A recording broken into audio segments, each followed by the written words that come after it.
ఒక్కొక్క రాష్ట్రానికి ఒక ప్రత్యేకమైన పరిస్థితులు ఉంటాయి, సమయాన్ని బట్టి దాన్ని బట్టి తప్ప దానికి ప్రధానికి ఓసీలు బీసీలు ఎస్సీలు అనుకునే పార్టీ కాదు ఇది. అట్లా పేరు చెప్పి ఓటు అనుకునే పార్టీ కాదు. సమయం వచ్చినప్పుడు సందర్భం వచ్చినప్పుడు ఎట్లయితే మేనిఫెస్టోలో పెట్టినామో బీసీ ముఖ్యమంత్రిగా నాకు తెలిసి 99% ముఖ్యమంత్రి బీసీ అవుతాడు వచ్చే ఎన్నికల నాటికి.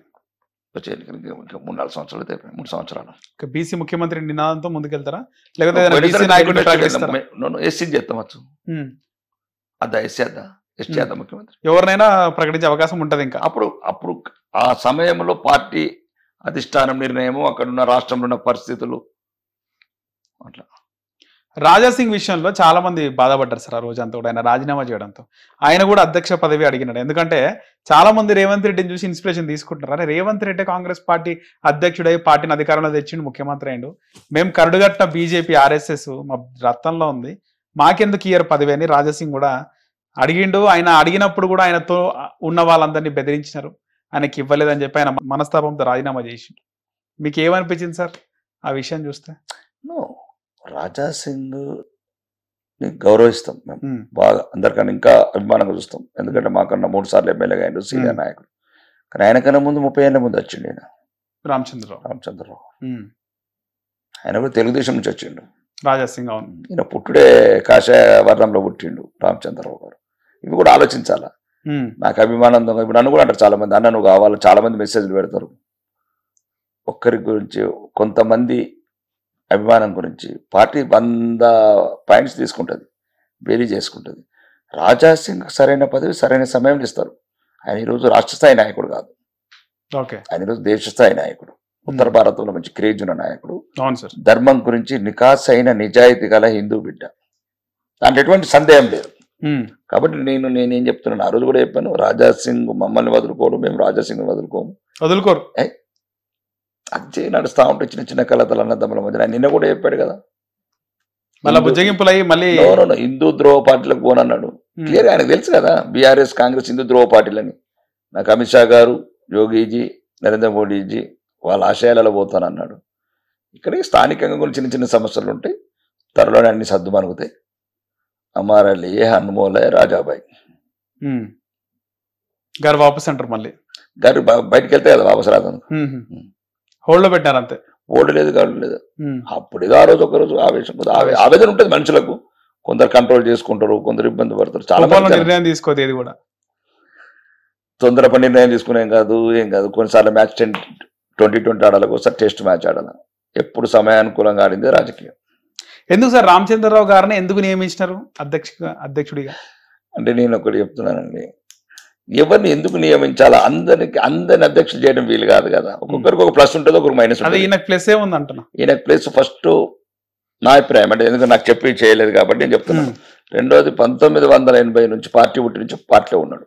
బీజేఎం యువతల బీజేఎం ఉద్యమాలు కావచ్చు, బీజేపీల ఉద్యమాలు కావచ్చు, స్టూడెంట్స్గా ఉద్యమాలు కావచ్చు, ఏబీపీల ఒక రకమైన అగ్రెసివ్ 14 కేసులు 15 కేసులు బుక్ అయినాయి ఆయన మీద.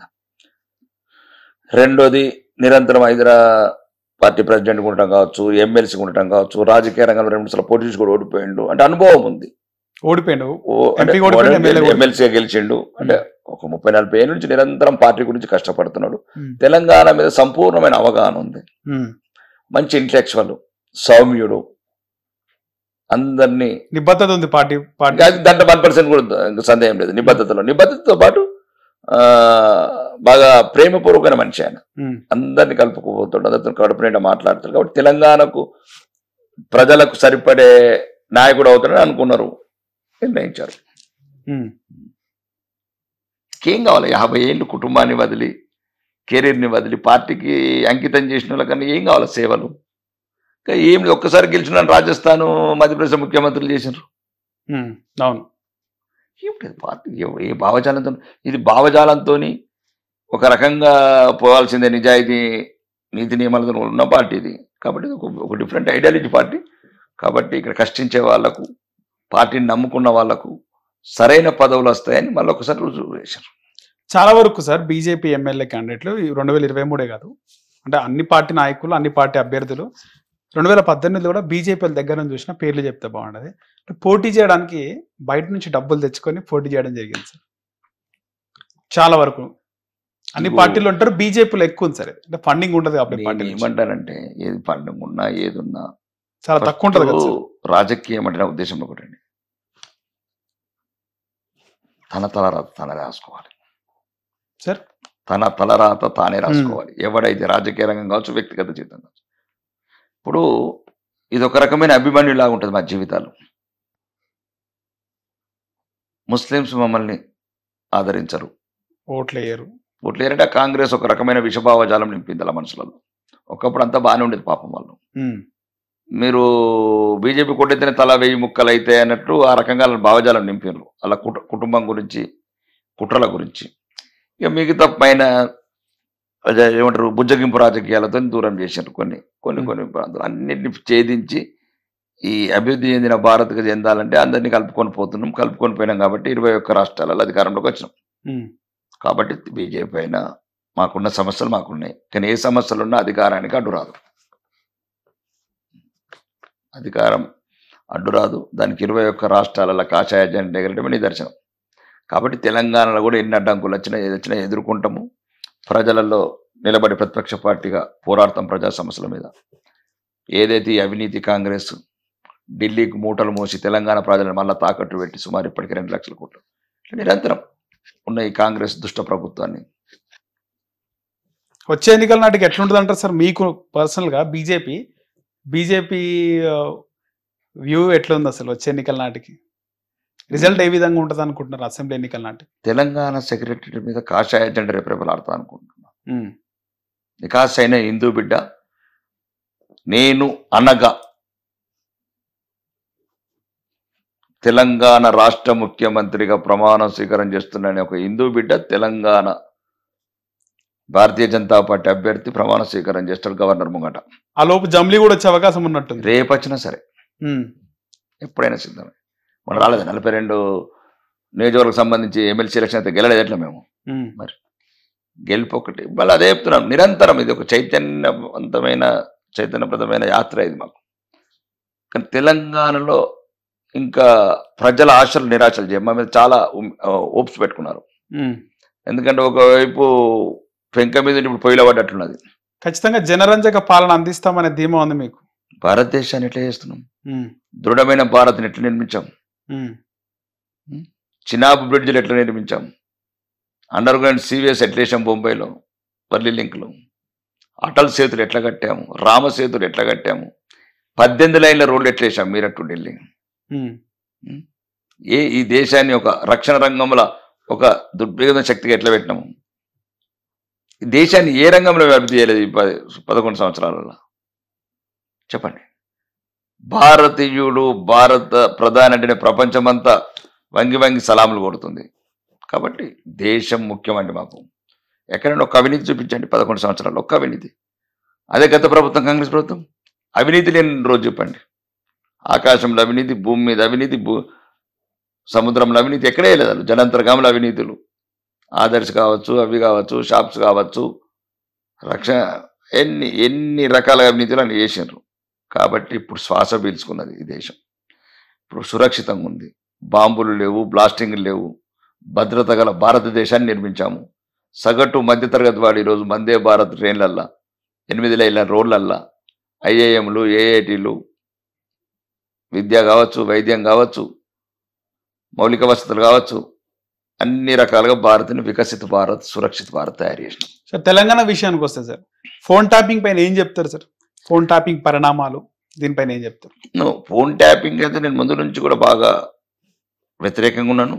ఇది ఒక దుర్మార్గమైన చర్య, ఒక రాజ్య కుటుంబానికి దాసోహమైన వ్యవస్థ, ఒక పవిత్రమైన రాజ్యాంగబద్ధమైన ఒక పోలీస్ యూనిఫామ్, కాకి యూనిఫామ్ని మొత్తం తాకట్టు పెట్టి దిగజార్చిన ఈ విషయం, భార్యాభర్తల మధ్యన ఏ సున్నితమైన అంశాల మధ్యన కూడా నీకు ట్యాపింగ్ చేసిన ఈ వ్యవస్థని ఎవరెవరైతే అధికారులు ఉన్నారో, ఎవరెవరైతే ఈరోజు ఈ వ్యవస్థలను లొసుకుల్ని వాడుకొని మళ్ళీ ధైర్యంగా ఉన్నారో వీళ్ళందరికీ రావాలంటే దీన్ని ట్యాపింగ్ని సిబిఐకి ఇవ్వాలా, దోషులను తొందరచి అవసరమైతే సౌదీ చట్టాల ప్రకారం బహిరంగంగా ఉరిపెట్టాలి. రీసెంట్గా మీరు ఒక రౌండ్ టేబుల్ సమావేశంలో మీరు పార్టిసిపేట్ చేయడం జరిగింది. కానీ అక్కడ ఈ ఫోన్ ట్యాపింగ్ జరిగి ఏ వ్యాపారవేత్త ఏ హీరోయిన్ వచ్చి బయట మాట్లాడలేదు. రాజకీయ నాయకులు తప్ప పారిశ్రామికవేత్తలు కానీ వ్యాపారంలో హీరోయిన్స్ ఎవరు బయటకు వచ్చి మాట్లాడిన దఫాలే కానీ కొంతమంది జర్నలిస్టులు మాట్లాడతారు కదా. మాట్లాడాలంటే అంటే అలాగే అంటే హీరోయిన్లు వచ్చి సినిమా తారాలు వచ్చి ఇలా చెప్పాలట్నా? ఏం చెప్పాలి జర్నలిస్టులకు? ఇప్పుడు గౌరవనీయ ఆంధ్రప్రదేశ్ పిసిసి అధ్యక్షురాలు షర్మిల గారు మహిళనే కదా, అవును, గౌరవప్రదమైన మహిళనే కదా, ఆమెనే చెప్పింది కదా. ఒక మాజీ ముఖ్యమంత్రి కూతురు, ఒక మాజీ ముఖ్యమంత్రి చెల్లెలు, సోదరి, ఒక రాష్ట్రంలో పార్టీ నాయకురాలు, ఇంతకు అధ్యక్షురాలు, ఇప్పుడు ఆ పార్టీ అధ్యక్షురాలు, ఒకప్పుడు సొంత పార్టీ అధ్యక్షురాలు అనుకో, డైరెక్ట్ చెప్పింది కదా. మా బాబాయ్ తీసుకొచ్చిన క్లిప్స్ వినిపించాడని. అంటే అంటే వీళ్ళకి హీరోయిన్లే కావాలి. మా విలేకరులు ఎవరైతే అడిగారో హీరోయిన్లు అయితేనే వీళ్ళకి ఎట్లయితే ఎవడెవడైతే ఇప్పుడు ఆ ద్రోహులు చేశారో ఇట్లా వీళ్ళకి కూడా ముచ్చట ఉన్నట్లేదు. ఎవరైతే అడిగారో హీరోయిన్లను చూడాలని, హీరోయిన్ ఫస్ట్ మీ చెల్లెలాగా చూడండి, మీ కూతురులాగా చూడండి. అది మన కుటుంబంలో అనుబంధం పెంచుకోండి. ఏ మహిళలంత మాత్రం హీరోయిన్ అంత మాత్రం ఆ రకంగా టార్చర్ పెడతారు. తెలంగాణ వస్తేనే భయపడేటట్లు చేస్తారు. అప్పుడు ఆడు ఇప్పుడు ఏదో మొన్న ఇంగ్లాండ్ అమ్మాయి అన్నట్లు. అది ఎట్లా చూస్తారు సార్? ఇంగ్లాండ్ అమ్మాయి ఎట్లా చూస్తాం? వ్యభిచారిగా చూస్తున్నారు నన్ను. దిగజారిన రాజకీయ నాయకులు ఉంటే గట్లనే ఉంటుంది. దిగజారిన పెద్ద కామెంట్ కదా సార్ మా విధంగా మాట్లాడబోవడం. చైతన్యవంతమైన సమాజం ఆలోచించుకోవాలి.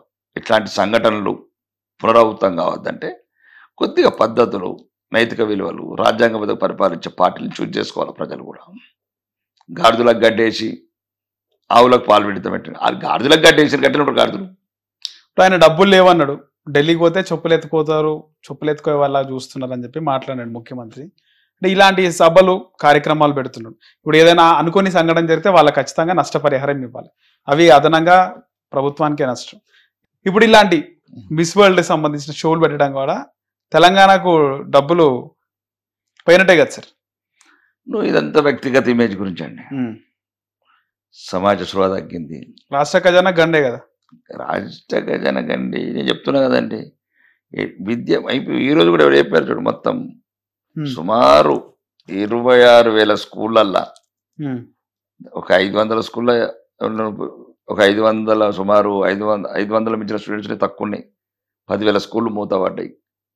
వీళ్ళకి విద్య మీద లేదు. స్టేట్మెంట్ మాత్రం బ్రహ్మాండంగా ఉంటాయి. మన రాష్ట్రం కూడా సమానంగా చూడాలని లేదు. ఇప్పుడు మళ్ళా ఈ రాష్ట్రంలో పక్షపాత ధోరణి, దక్షిణ తెలంగాణకు అధిక ప్రాధాన్యత చేయడం, ఒక్కొక్క జిల్లాకు 3. హిట్ టీవీ యాప్, ఇందులో short news, live news, entertainment shows, movies, digital magazines తో పాటు మీ జిల్లా వార్తలను కూడా ఫ్రీగా చూడొచ్చు.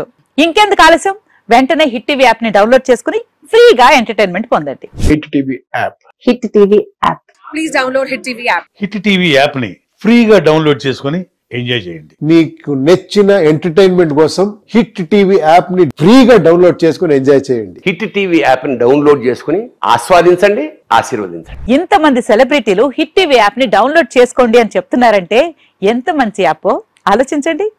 అమెరికా అమెరికా అమెరికా అమెరికాలో చదవాలనుకునే వాళ్ళకి విశ్వసనీయమైన పేరు మన శౌర్య కన్సల్టెన్సీ. UK లో 1 year masters, UK లో 1 year masters, 2 years work permit up to 5 years visa. Contact Saurya Consultancy. Contact 89851 89851.